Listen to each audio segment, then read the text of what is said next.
Hello, everybody. Hello, our participants are joined. Please introduce yourself in the chat. We will take 1 minute and then we will start. We will let people to join.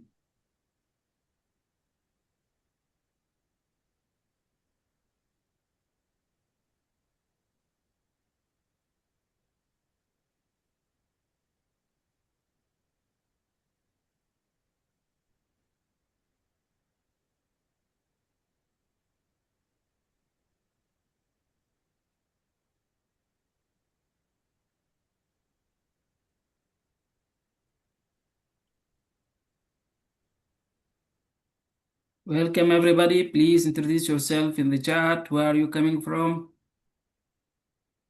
And from where you are participating right now.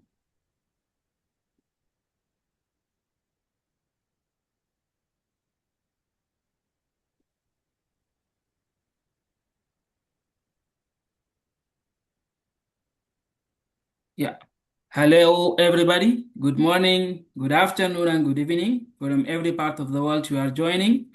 My name is Muhammad Mudbir. I'm one of the co-chair of the Africa Hub Challengers Committee. You are all welcome to our today webinar entitled Empowering Early Career Nurses. What does it like look into practice? We are here to celebrate our International Nurses Day within the Africa Hub Regional Hub Challenges Committee with our distinguished guests and panelists. We are bringing expertise from policymaking, academia, non-professional organizations, and technology. We are having a senior nurses, junior, and expert to give us today a remarkable session and discussion. And we will we will start with our keynote speaker, Professor Gemma, Dr. Gemma Stasi. She is a director of Nursing Now Challenge program, and she is a mental health nurse professor and researchers. Her work consistently around challenges of difficult narrative about nursing workforce resilience in favoring system-level changes. Through Nursing Now Challenge, she is committed to ensuring early career nurses and midwives to have the platform, skills, and lead with influence. Our other panelists, including Professor Aisha Holloway. She is a current chief nursing officer in Scotland, and she was a former director of Nursing Now Challenge.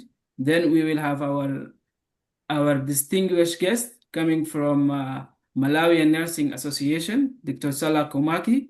She is an international lead program with Royal College of Nursing, and also she has a strong record in driving on strategic and equity, and she worked with strengthening health systems and expanding opportunities. Next, we will have our distinguished guest, Lincoln. He is a practice educator and registered learning disability nurse at North Starford Combined Healthcare at NHS Trust, and a co-chair of the Chief Nursing Officer on Digital Nursing Leadership, and he has a long area of expertise in AI, digital, and technology. Next, we have our Challenger Hub committee members, Dr. Neba Clinton. He is currently a PhD student at University of Alberta in Canada and a graduate teaching research there. So now we will start with the welcoming remarks. I will give the floor to Professor Gemma. You are welcome to give us the key welcoming remarks. Over to you, Professor Gemma. Thank you. Thank you so much, Mohammed. And it's my absolute pleasure to be here with you today to celebrate with you International Nurses Week. And it's been a phenomenal week for Nursing Now Challenge. We had a really impactful event on the 12th on Tuesday, where we brought together our global community to really understand the policy landscape, the unique contribution that nurses and midwives make and the power that we have as a profession. And then we worked together through the afternoon in a debate format to give our position out there to the wider community on where we see the direction of travel for education and professional development going forwards. So it feels like as a community, we really got an opportunity to make our mark on International Nurses Day. but one of the key messages for us throughout the day was that we think globally as a community, but we constantly consider how we apply our learning in our context. So whether that be within the region, the country, the local environment that we're working within, to really think about what does this mean for me, where I work, where I live, with the communities that I support through my nursing and midwifery practice. And I think today is that opportunity to do that, to really think about that contextual application of this learning. So really important that we're equipped with all of the knowledge of understanding what's happening on a global level, and particularly to understand how the data that's been made available to us through the World Health Organization and the State of the World's Nursing Report can really give us insights into the action that's needed within our own environments, and to consider whether those actions are needed on a systemic level. So do we need the policymakers to take notice? To think about whether they're needed on an organisational level. So how does this transfer to the places that we work as nurses and midwives? But really importantly for us today, how does this transfer to what I can do from my place in my position, through my practice, through the networks that I hold, and through the Nursing Now Challenge? So I'm really, really thrilled to say that Nursing Now Challenge continues to grow in reach. But more importantly, I think really continues to grow in depth of engagement. And across the Africa region, the statistics are super impressive. So we have 55,500 members within the Africa region. That's made up of 205 organisations over 32 countries. And some really significant organisations like the Ministry of Health for Botswana, the Institute of Nursing Research. And this allows us to transmit our messages as a community and really encourage as many people across the African region to engage with us. And we've also really proud to say that we're working in collaboration now with the World Health Organization to think about how we can bring the student and early career voice to the implementation of the State of the World's Nursing recommendations. So we've now got a mechanism by which we can take all of the energy, the passion, the expertise that we hold as an early career community and translate that directly into the dialogues we're having with senior nurses across the world. So for me, looking into the future for Nursing Now Challenge over this next few months, we need to be thinking about how are we prepared as a community to take advantage of that opportunity. So ways in which we support each other to have the confidence to speak up and to get that message across when we have the opportunity to do that. So it's a real pleasure for me to be here to welcome you all today, to set that context of the reach within the Africa region, the potential of coming together as a network and taking this collective action, but similarly how we can work with the panel that we've got available to us today to think about how this makes a difference to us every single day in the practice that we have with the people that we support in our communities. Thank you so much for the opportunity, and I'll hand back to our wonderful host, Mohammed. Thank you so much, Gemma, for a wonderful welcoming remark and summarizing what has been going on over the week within Nursing Now Challenge platform, and making great progress about the State of World Nursing Report and growing member of an African Hub Challenges Committee. So now we will move to our panelist discussion. Today in the panel, we will have Zipporah Iregi as a moderator, and then we will have Professor Aisha. She is a professor of nursing studies and co-founder of Edinburgh Global Nursing Initiative at the University of Edinburgh, and also she is a chief nursing officer of Scotland. And we will have Dr. Salah. She is a UK professional lead for RCN alongside Lincoln, expert in digital and technology. So over to you, Zipporah.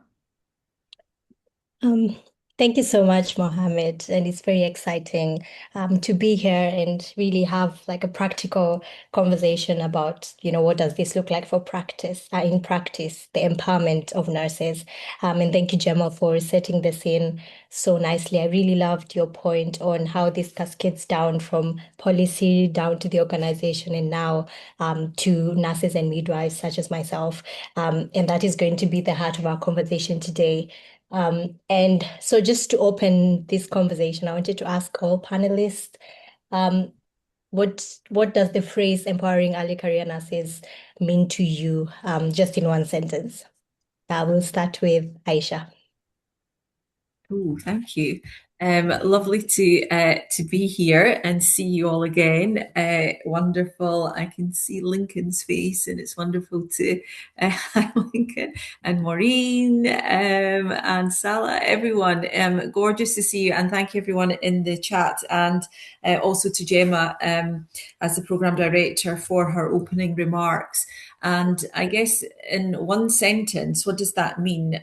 I think I reflected on this quite a lot, and it's a very long sentence. That's okay. Weird.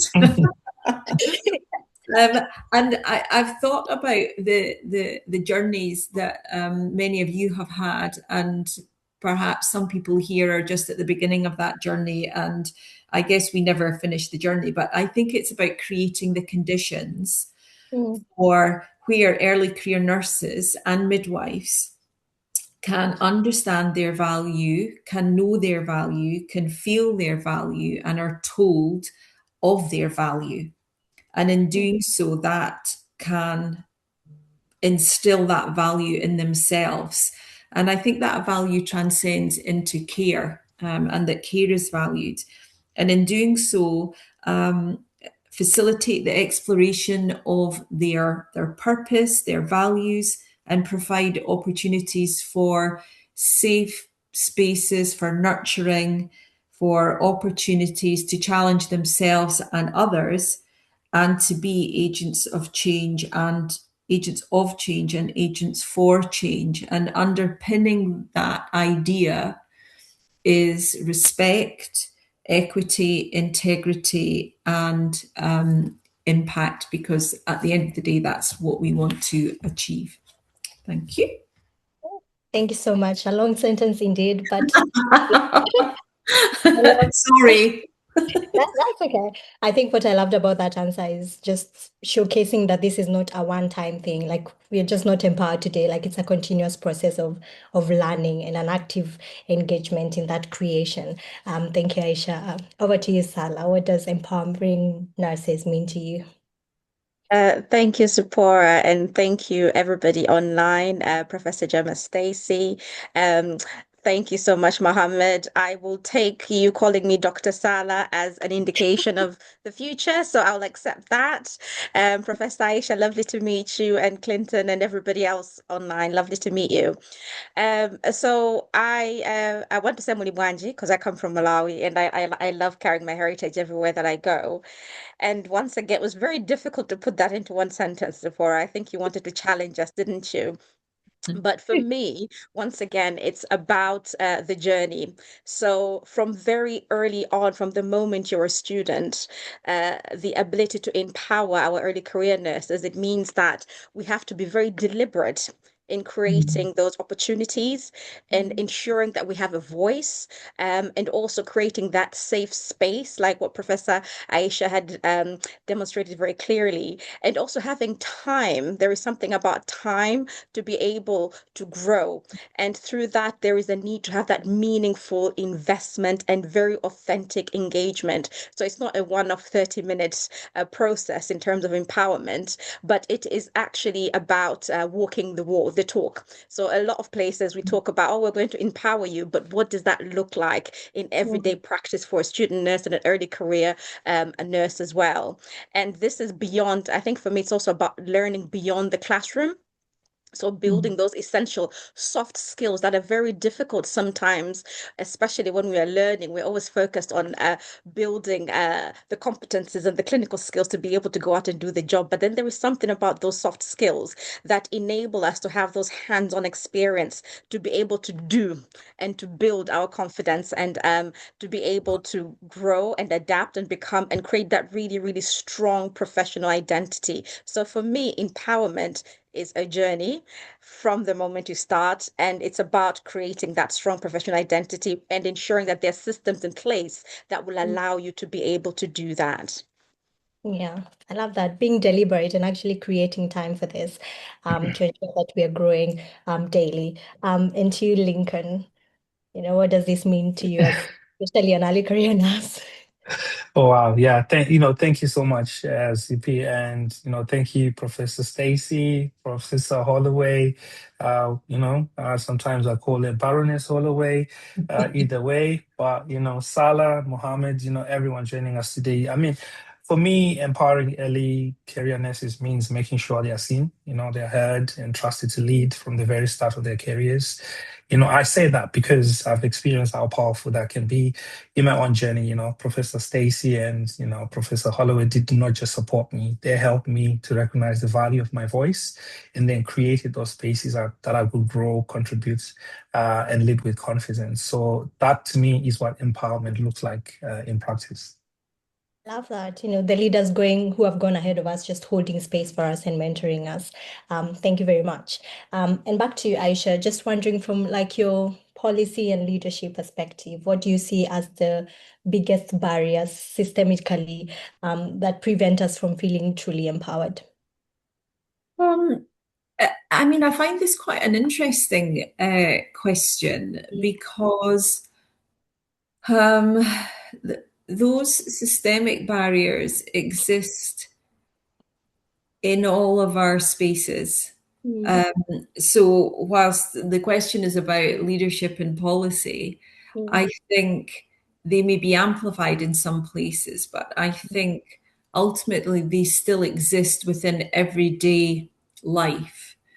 And that can be carried forward into spaces where you are enabling yourself and being an agent of change. So I guess for everybody here, and I don't know if the word, I often have in the past described this idea of being a disruptor, a respectful disruptor. And I think what we maybe see is that when we are trying to break out or be a disruptor or have a voice or, try and find a way, that's where we find those challenges, those systemic challenges, I think, become more amplified when we try to change the status quo.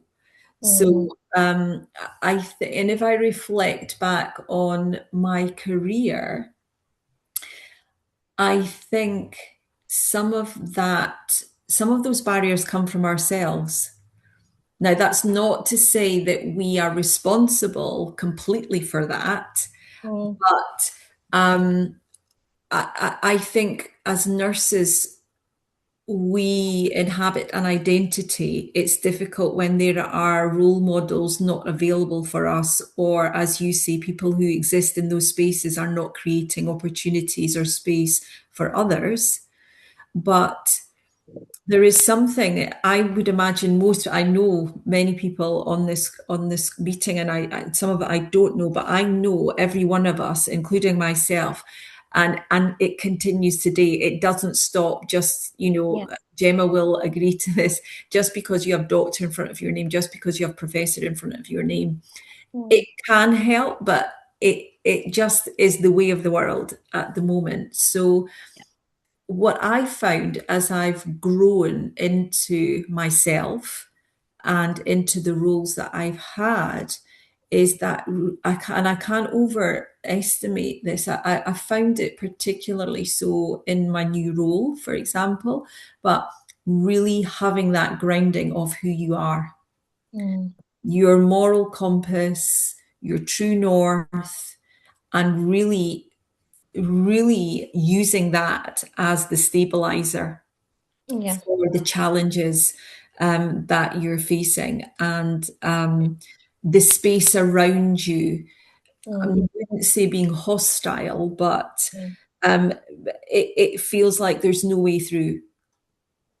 And injustice, whether it's obvious or not, if it's visible or invisible. So it's not a direct answer, but I think it's just an acknowledgement that possibility is hard. And I guess just acknowledging it so that you give yourself a break, and it's not always your fault, and you're not doing anything wrong.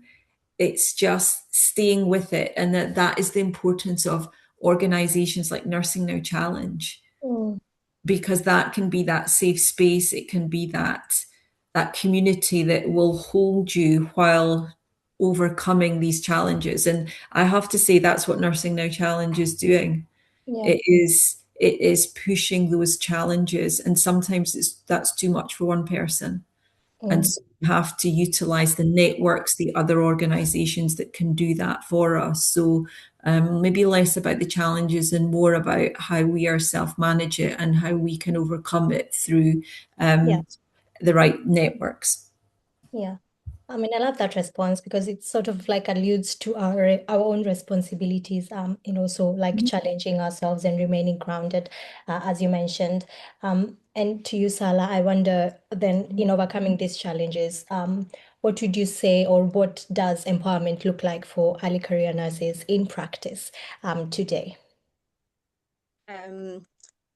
Wow. I think that is very subjective to the individual, but they're general things across the board that all our nurses tend to face early career wise. I'm just coming out of early career, so I've just clocked year 6. So there've been challenges from day one. And part of that, I think what Professor Aisha stated, for me, the biggest challenge was my mindset. I had to shift that mindset. And there was cultural issues that I had to overcome.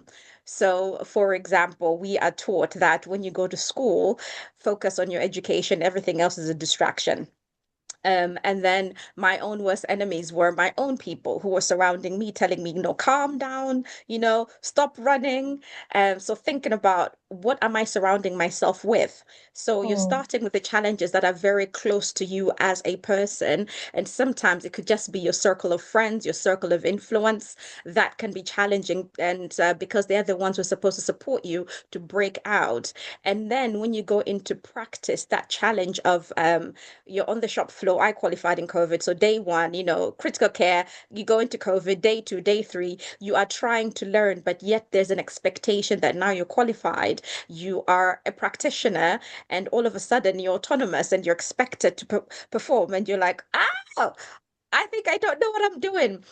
So being open to continuously learning as you go, when there is an expectation on your shoulders, and being open to that. So for me to understand that I should not stop learning, I should continue in my learning. And part of that, once again, is about being very deliberate. So identifying, where do I go? What do I do? Who do I engage with? And I always go back to one of my favorite leadership gurus, Simon Sinek. He always talks about your why. Every time you do something, think about, why am I doing this? Why am I a nurse? Why am I in this space? Why am I picking this job? When I was applying for a job, I had to do my research. I did not apply to 10 spaces like everybody was doing. I did not go to 12 interviews. I went to one because I said, I like that hospital. It's big. It's a big research hospital. There's opportunities. I can grow in there. I wanted to go into critical care because I can learn. I applied for one job and I went there. So be very, very deliberate in the spaces that you go into. So even the jobs that you go into will determine who you will become, because that will shape you. So thinking about that barriers and the struggles that you're going to face in practice day to day. Now, you will find as an early career, I think there's a new breed of nurses and early career nurses that's coming out there. We are much more innovative. We see things from a different perspective, and there will be conflict. in expectations and how we present ourselves in practice. And the number of times I've been told, oh, you can't do that, you can't grow there, you just have to wait another 10 years before you do this. So people have a prescribed way in how they want to see your career progress. But you need to have your own vision. Have your own vision, have an idea of where you're going. Make sure you've got the right mentorship. Make sure you've got people coaching you. Make sure you are looking for people that you want to be like. And I think what Professor Aisha said, you only become what you see. So if you don't see what you want to become, then you will not aspire to that. So, I mean, Professor Gemma, even when I was a student, I was holding on to her shirt tails. She was like, oh, I want somebody to help with curriculum redesign. I'm there. We need a student rep. I'm there. I was there for everything. Now, that means that one of the barriers was financial. I had to give my time. I had to volunteer. And that meant at that time I was a mother. I was pregnant as well. I'm a wife. You're trying to make money. Some of us came into this a little bit older. The financial barriers of why are you giving your time for nothing? Yeah, people would say, but they're not feeding you. You're in these meetings, you're going to nursing now, you're doing this, who's paying for that? But when you have your vision and you're investing in that, you know that you're investing for your future. So sometimes when barriers come, go back to your why, go back to your vision, and understand that sometimes, even in any business environment, you operate at a loss. You start operating at a loss. You will break even 5-6 years down the line. So look at yourself as a business, look at yourself as a brand, that I may operate at a loss the first couple of years, but it will eventually grow in terms of return on my current investment. So keep building, keep growing, engage, look for anything outside your day-to-day learning. There will be programs. So I actually ran an early careers leadership program in my last job, and it came off the FNF 2020 nurse leadership program. Programs like that are teaching you how can you undertake change in practice, engage in those small quality improvement projects, engage in those conversations, engage in those networks. You are investing in yourself. And I want to speak a lot more, but I will give space to my colleagues.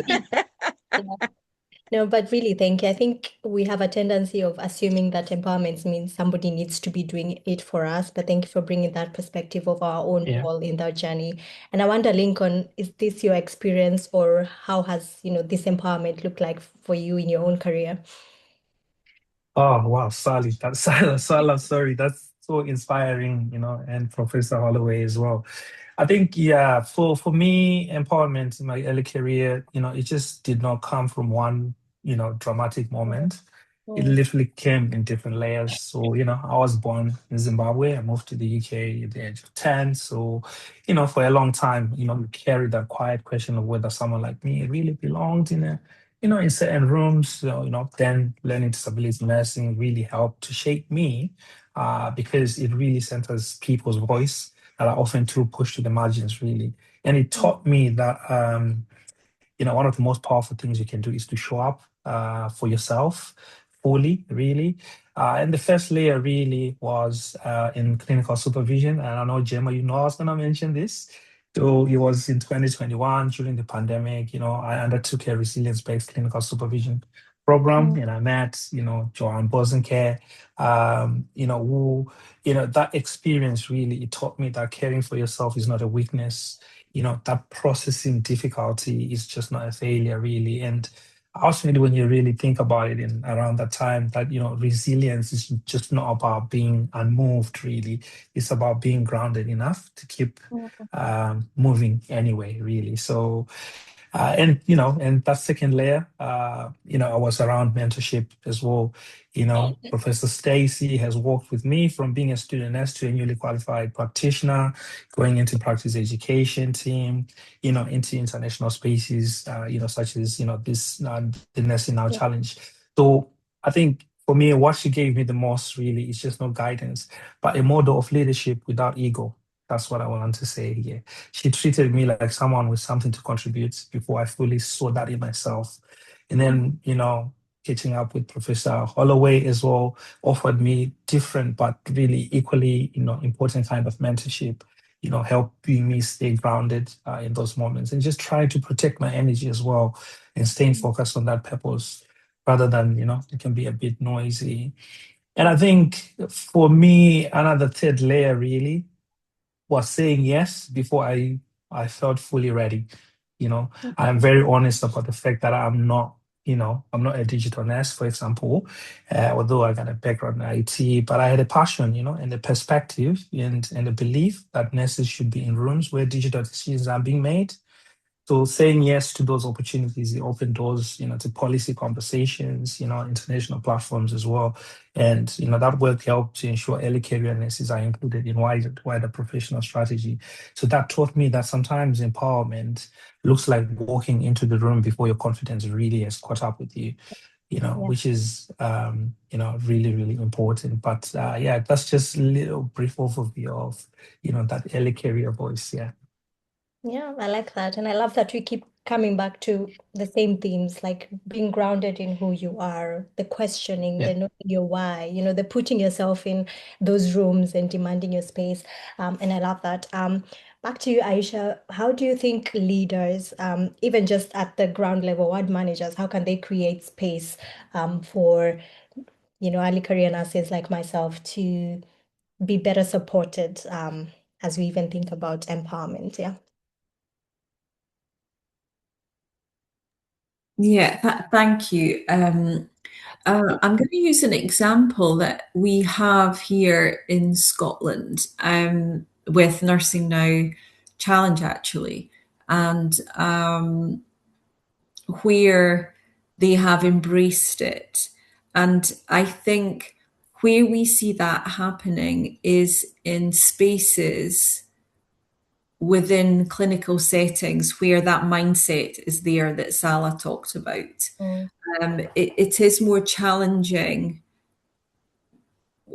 and I guess I'm reflecting back to Nursing Now Challenge specifically. It's more challenging where that mindset is not there. So I think that's an ingredient that we have to instill in. And I think we have it in this generation, this current early year. This cohort now is different. I think Salah said you're a different generation, and that's really positive. I think what we have to ensure is that you are those people and have that space, and we grow it, because it's patchy. It's not everywhere. And what we want is that it is everywhere. So how do we encourage that? We can give, I think it's about enabling those currently within that place who will host early career nurses and midwives. They also require support, because they may also be in places where they are challenged, etc., and they've never been in this space before. That mindset's not there because they've never seen it.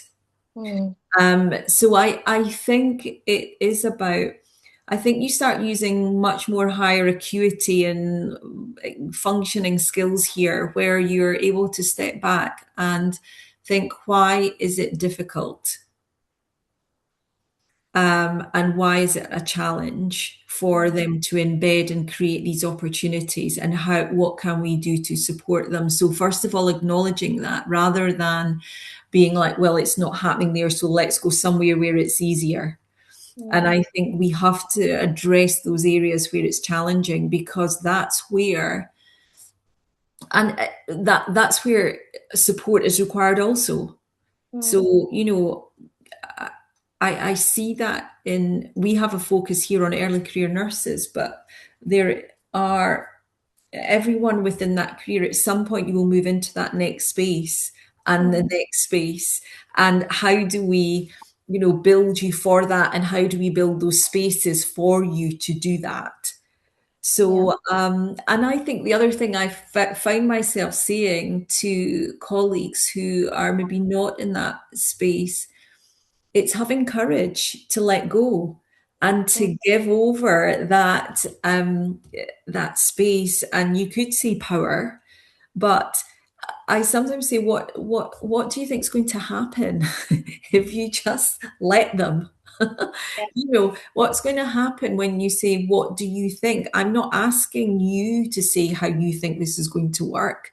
Why don't you ask them and get them to? So I think there's a shift of mindset. There is a kindness and a generosity with everyone, because I wouldn't want to believe that people intentionally do this. Yeah. So I think it's a reflection of our generations of nurses, where we have not been afforded across the piece these opportunities. So we think it's difficult now. It was more difficult even before. If I think about the people, and our history of nursing is hugely important to understand in this space. If we think of the nursing greats who were there setting up the ICN, who were there in these spaces doing degrees, and it's still the case, you know, it's still a minority are having these opportunities. So, you know, we stand on the shoulders of giants, but the space out there is not one that is drenched with investment and those spaces. So it does remain a challenge, but I think we have to be very thoughtful about what it's like being a nurse at different levels, and why maybe those spaces are not there for you. So I think my answer to the question is not a direct, this is what we need to do. I think there's something there about us being very thoughtful and really slowing down to understand what is going on deeply here. Yeah. And really, and that's why building these research skills that we have, writing articles, thinking, deep thought, and really going into it to understand what the issues are, and to acknowledge those, and to walk with people so that they can feel they are able to hold that space for others. Yeah. Thank you so much. And I think it's really easy to just sit back and just complain that they're not creating space. But thank you for that, you know, idea around just sitting back, reflecting, and, you know, and thank you for being an example of those who have gone ahead of us and fought these battles so that we could be here and having those conversations. And I will jump to you.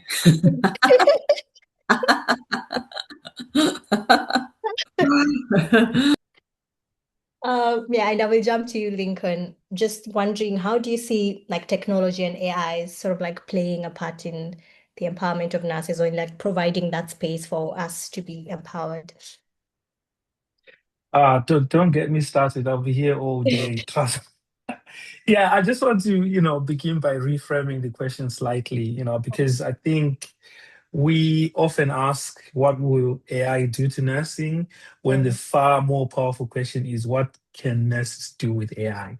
Okay, that distinction is very important, enormously, because especially for early career nurses in Africa, here's what I see the central opportunity is. I mean, for decades, you know, the biggest barriers facing nurses in under-resourced areas have been access to knowledge, you know, to professional networks, to leadership platforms, you know, like Aisha said, you know, to research. So to tools that help you do better, you know, in terms of your job. So AI is beginning to dissolve some of those walls. So for example, when you look at a nurse in Malawi, can access clinical decision support tool that was once locked behind an expensive system. And then when you look at early careers in Nairobi, where you're from, CP, you know, they can now use low-code tools to build any training resources without really needing any software engineering background, really. And then nursing students in Harare, where I'm from, you know, they can now interact with large language models to prepare complex clinical decision scenarios that they can walk into in the ward. So this is really about democratization, really. It's just a radical opportunity that we all have. But, and I just say this directly, you know, it will be an opportunity for nurses to claim it. So I work, you know, in that space of nursing citizen development, you know, that idea that nurses do not really have to wait for technology team to build the tool they've used So with the right support, they can be builders, they can become designers as well. So yeah, you don't have to be a technologist. You just need to be curious and, encourageous and connected, to be part of this amazing opportunity that we all have. Yeah. Yeah. I love that, thinking about how we use AI rather than, how AI can help us.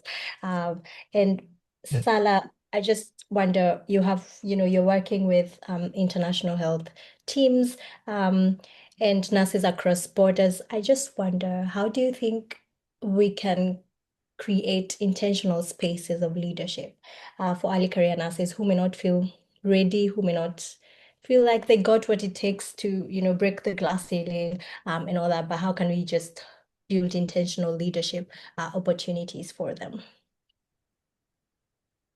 I like the word intentional. It's something that I use all the time. So in some of the spaces where we've been in is I think what Lincoln talked about democratization, from my perspective, we tend to look at decolonization of nursing programs and the way we work. And part of that means basically opening the door, pulling a chair, inviting people in. I'll give a quick example. We went to Malawi. We've got a program in Malawi where we're supporting the nursing organization of nurses and midwives actually launch a nursing midwifery journal. So this would be a space where nurses who are undertaking research can put their work in a space, because everything is medic-led, and there wasn't a space for nurses to be able to share the work that they're doing. And the international journals are very expensive. So why not do and make our own, create our own spaces. And in those spaces, very deliberate, make sure that we are engaging our early career nurses, sharing some of their research in there, our students engaging in that. We've got a buddy system where we'll have our early career nurses and some students buddying up with editors so that they can go through the editing process, so that they can understand and learn. So for us, what we have done deliberately from the very beginning is all the programs that we undertake, whether it's in Myanmar, whether it's in Sri Lanka, whether it's in Malawi or Ghana or wherever, is to ensure that we have nurses who are across the board, and we identify early career nurses to ensure that they're part and parcel of that program and they're not left behind. Because what we have seen is there is a level of innovation that comes from that space. Another example, we did a piece of work around leadership in Malawi, just evaluating a program that was done there. And an early career nurse, during COVID, felt that, oh, I'm not having an opportunity to learn. I'm working, but there's no CPD. What can I do? How can I gather momentum? How can I gather people together? So started doing CPD via WhatsApp, because one, it's cheap. The bandwidth is brilliant, and you can gather up to 100 people if you do a WhatsApp, session. And that has now become embedded as part of the CPD programs in Malawi, across all nursing programs, in government, through ministry. And that was an idea that an early career nurse put together because they felt that they wanted to be an answer to the problem that they saw in practice. So allowing our early career nurses to be the answer to the problems in practice, inviting them as leaders. I always encourage, like, my ward managers, I would tell them, okay, you've got your data here. You've done, you're picking up your data. What is it telling you about your falls? What is it telling you about infection? And you've got problems there. Now invite your nurses and say, you guys, these are the problems. Can you help me fix this? And they are the people who have the answers, and they'll be like, oh, actually, what if we did X? And now, as a system, how are we supporting them to undertake that as a quality improvement project? Do they know, how many points of research do they need? How many people do they need to say this is a viable research? I always tell people 25. Have the number 25 in your head, and that's a viable point, that this can actually count as research. So they'll do a questionnaire. Before, they'll ask one or two people and say, I think this is what we need. But now they know, can I get a minimum of 25?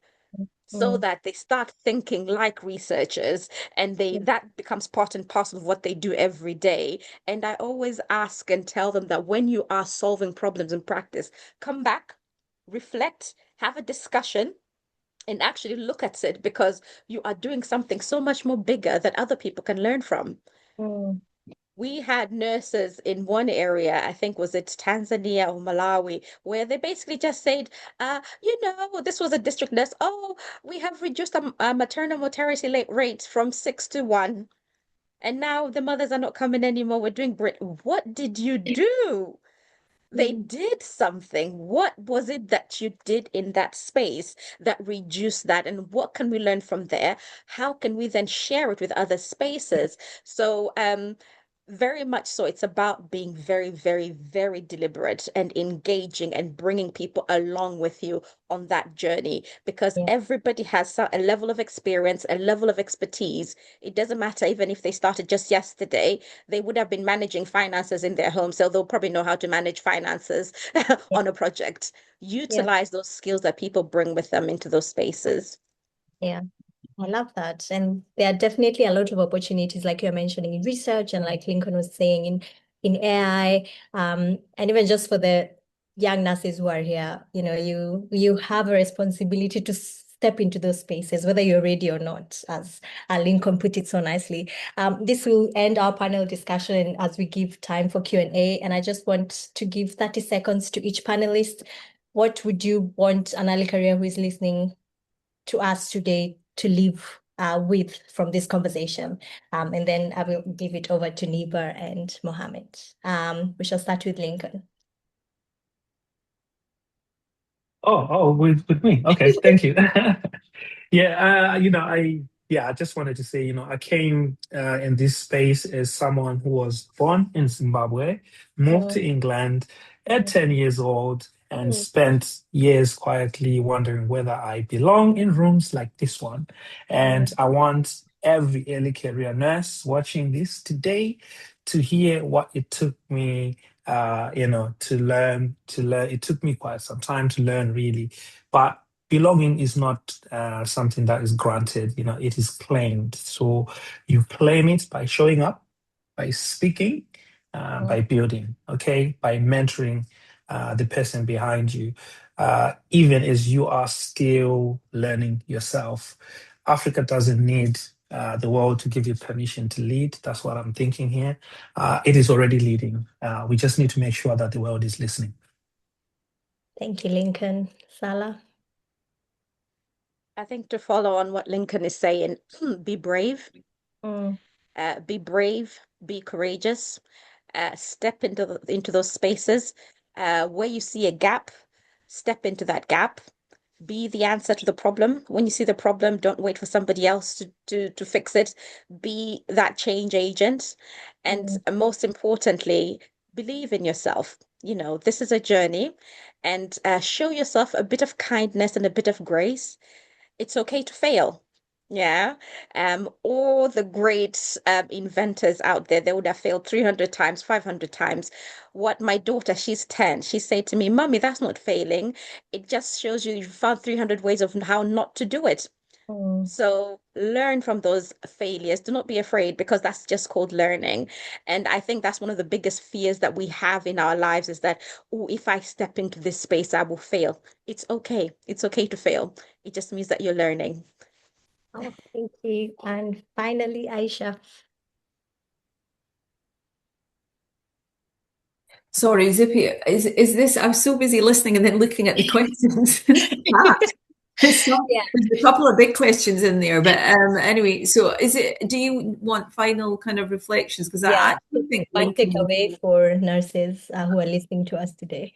Okay, yeah. I mean, I think Lincoln and Salah have done wonderfully in articulating it and coming up with all the things that most of them were in my head, particularly believing in yourself, I think is there. And yeah, I mean, I still believe we're in a very privileged position, and for all sorts of reasons. The fact that we're just here having this conversation, the fact that we have the privilege of calling ourselves nurse or midwife, and that is a blessing. And the joy of doing that every day, and the satisfaction, that I think the one thing I say to my children is never live with regret. That's maybe it. Yeah, don't live with regret. Yeah, so that's my bit, and everything is possible. Yeah. Well, thank you so much. You have been a wonderful panel. Over to Clinton for the Q&A. Thank you.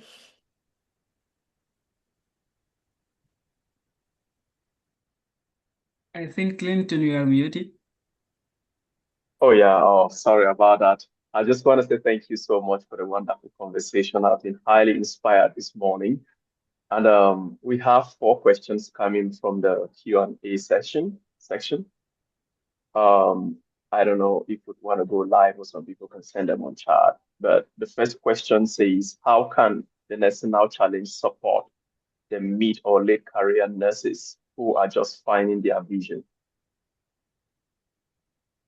So I don't know if anyone can jump into this and then share light on what support the Nursing Now Challenge has for late or mid-career nurses who are trying to find their vision.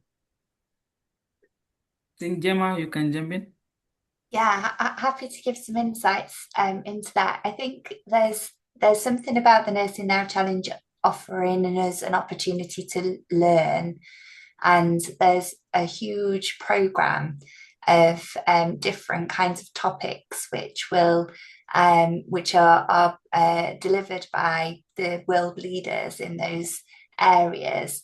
So Nursing Now Challenge is a way of educating ourselves to really understand how and what, and to equip ourselves really with the information that we need.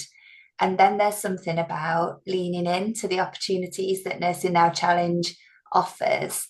So even since I've been in post for the last 6 months, I've been blown away by the number of things that we've put out to the community to say, would you like to attend this conference? Would you like to engage in a conversation with? Would you like to take part in this debate? And these are all opportunities to, in a very safe community and with our support, to lean into those spaces and places that, as Lincoln said, we might not feel 100% ready for, but this is a really safe way to test out and to learn.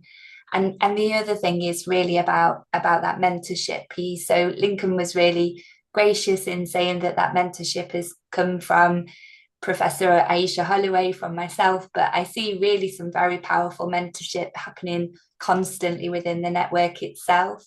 So Zippy, for example, reaching out to those that are new into the Africa Hub and welcoming them and encouraging them to lean into these opportunities. So the community itself is incredibly generous in terms of supporting each other. So I think really what Nursing Now Challenge represents is an ecosystem of resource, and it's really about putting yourself right at the heart of that ecosystem and taking advantage of everything that it offers, and also telling us what else you need. So the offer is constantly evolving, and the ideas that are coming through from the Challenges Committee and the Regional Hub leads are constantly making us think, what else can we be doing? How else can we organise? How else can we get our expertise out there into this broad community? So yeah, lean in, basically, take up every opportunity. Thank you so much, Professor Gemma.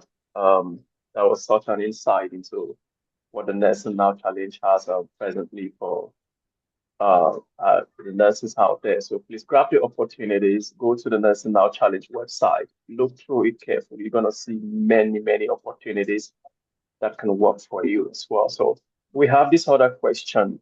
It becomes like a narrative. So an individual is trying to say that sometimes, no matter how much they try to do more and contribute to the surrounding environment or maybe their workplace, they still get a series of barriers.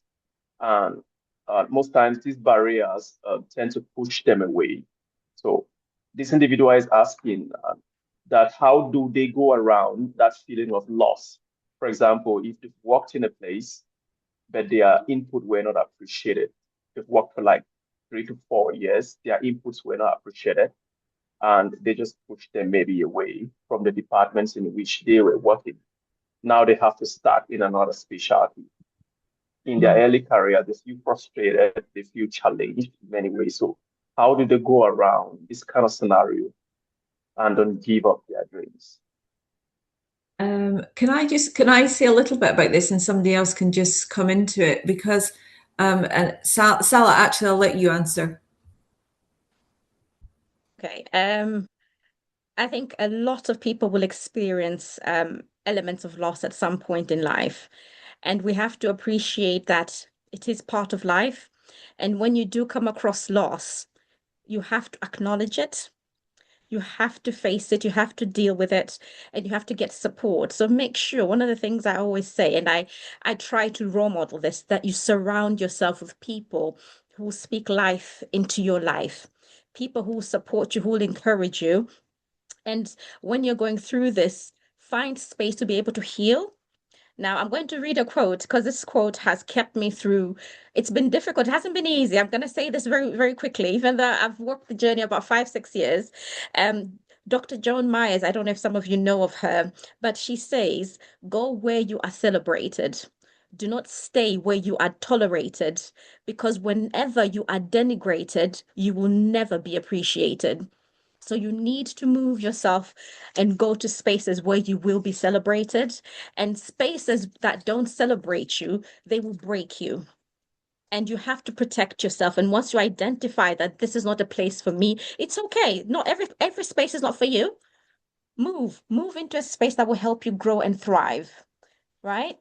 But acknowledge that feeling, heal from it, and whether you need some psychological support, whether you need counseling, whether you need to take time off. I had to take 6 months off at one point. I'm being very open here, because of the environment I was in, the people, the things that were happening. I just could not breathe. It will affect your health physically, it will affect you mentally. So that's why, for me, being kind to yourself is really, really important. And surrounding yourself with the right people is the utmost safeguard that you can have around yourself, because they can always catch you when you're falling. But find your space, so there will be people who will celebrate you. And we celebrate you here, whoever you are, we celebrate you here. Oh, yeah. This is such an amazing input. Please take home message, acknowledge the problem, find a place to celebrate yourself always. And I mean, I've just been reflecting on this last comment, and I know this is what I'm going home with at the moment, because sometimes it can be really hectic on our various workplaces, but you must find an environment that you can thrive. Thank you so much, Salah. Thank you so much, various panelists, for your contribution towards this question. We have one last question here. It's directed to Salah again. The attendee is asking, how can we identify our personal directions and go for it? I don't know what that means, but if you can provide some insight into that, I think it would be helpful. I'll be brief. If somebody else wants to jump into this, I'll be very brief. So you need to do a self-assessment, something very simple, like a SWOT analysis. So think about, what are your strengths, what are your weaknesses, what opportunities are out there. Don't do one just by yourself. Do what we call, there's something known as a 360 tool. So if you do have a moment, just Google it, go on the NHS Leadership Academy. There's a 360 tool that's free, where different people feed into you, because sometimes what you think are your strengths, other people see something different. Other people can identify as your strengths. So when you consolidate all of that, think about, what is your passion? What do you like? There's some people who like being clinical. Some people like, research. Some people like supporting people. So identify your strengths, and then do a bit of research, engage with people who are doing similar work, go to them, ask them to mentor you, if it's in clinical places, say, can I shadow you, so you can have an understanding? So explore. And sometimes once you explore it, you realize, oh my God, I don't really like this. I'll go somewhere else. So give it a go. And through that, you will then start finding something that will make you uniquely you. It will take some time, but you need to start somewhere. And a lot of it starts with what we call a SWOT analysis. So, do a self-evaluation and then start from there. Lincoln, I don't know if anybody else can sort of add on to.